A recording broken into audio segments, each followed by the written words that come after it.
Hey guys, Julian here, and today I am going to be bringing you the much requested how to make French house. So I'm going to be giving away the project file and samples from this video for free in the description, so make sure to go check that out. If you're a patron on my Patreon, check there because they will be available and you won't have to use the download gate. And yeah, let's get started. So the first thing we have here, this is the loop you heard in the intro, we're at 125 BPM, and the first layer we have here is the sample, which sounds like this.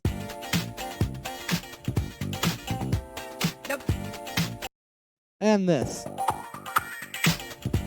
So what this is the sample from this track, Curtis Blow, Christmas Rappin'. It's an old like boogie, disco, funk type track, I think from the 80s. Christmas. And if you ever see him, he can give you quite a shot. So I took that little part, the little instrumental part. Basically the whole track is just him kind of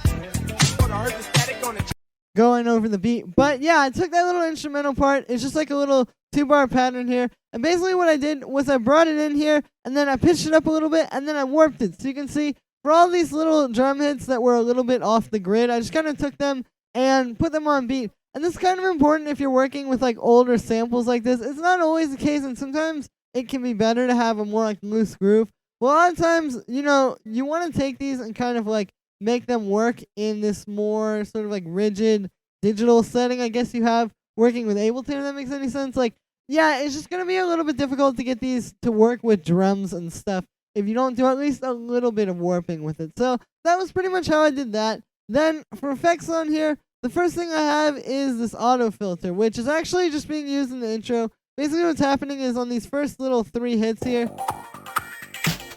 I have it turned on. You can see, yeah, the automation is set like that, so it's just kind of on, and then it turns off, and then the frequency is also moving up during that. This is a pretty straightforward kind of effect that's used a lot in this style of music. Of course, like Daft Punk have done this a ton. I mean, for one of the names for French house is filter house. Like, filters are used a lot in this kind of music to get that kind of like futuristic, like sort of just smooth sort of like feel on your samples, I guess. Like, it's just a really cool effect, and it's really good for like transitions and stuff like that. So yeah, that's basically what I have there. Then after that, I've got this Redux, which is basically just adding a bit more grit to the sound. If you don't know, Redux is basically like a bit crusher, so it's just kind of like giving it that sort of crispy high-end thing. And yeah, I just have the soft on there. It's not doing too much. Again, it's just kind of making it sound a little bit more gritty. This with the saturated, which I'm about to talk about, I kind of like to give this more of an analog sort of feel. Like, I want this to have more of that like gritty kind of old school sampled feel, which you don't really get sampling things off of YouTube. Like, if I turn this off, it's like very flat and clean. So adding these is just a good way to kind of bring back the more, like I said, like analog kind of gritty vibe. So then after that, like I said, I have the saturator. I'm just turning the drive up a little bit, and then I've got the wave shaper down here. Kind of played around with that. And again, just add a little bit more grit to it. So then after that, I just have a compressor, side chaining it to the kick, and that's it for the main sample. So in this next layer we have here is the bass, and that sounds like this.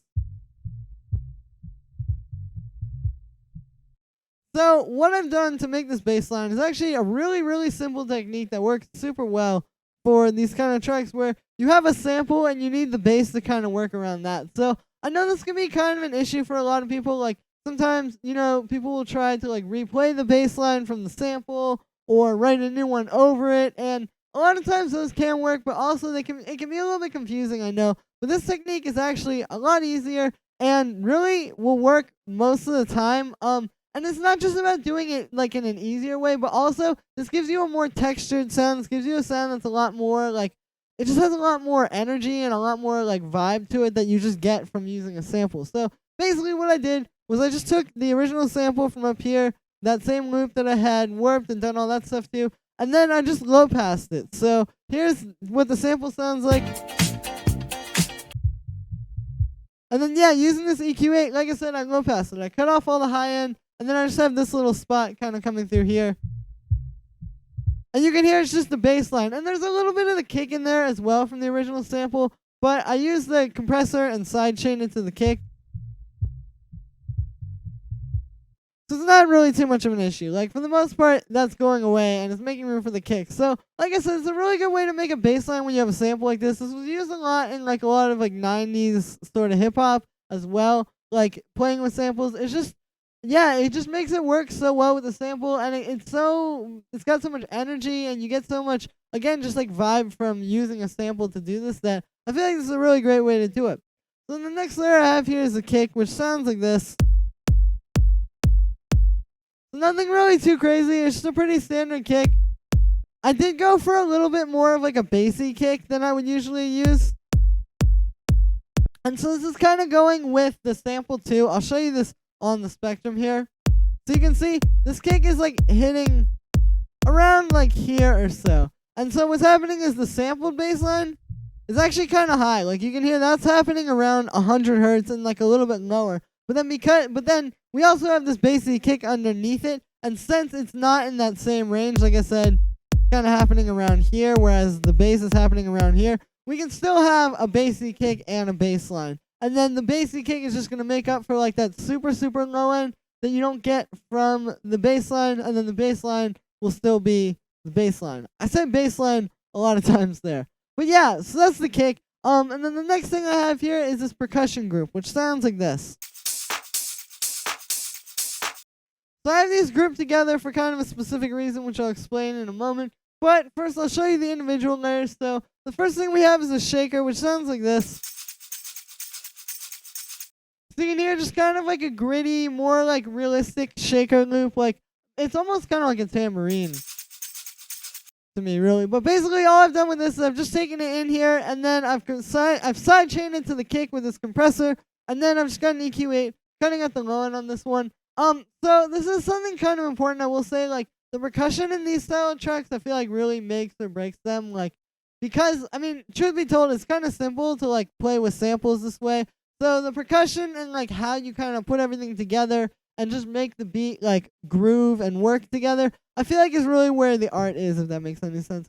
So, yeah, so, like, with that, I mean, like, choosing, it goes more into, like, the kind of sounds that you choose. Like, sort of, like I said, this is a little bit more gritty, a little bit more of like less of a kind of smooth shaker like I would usually use, and more of a just kind of like, I mean, I guess you would say like sampled sounding kind of like gritty shaker. Then the next thing I have in this percussion group is this open hi-hat, which sounds like this. So, not really a whole lot to say, but this is very much like that shaker, like it's just kind of a bit grittier. You can hear it's not really perfect. It sounds kind of like harsh, but it works really well for the style. Like I think if we had a super clean like 808 open hi-hat or something, it would sound kind of weird. So yeah, so that is that. And then the last thing I have in this group is the clap, which sounds like this.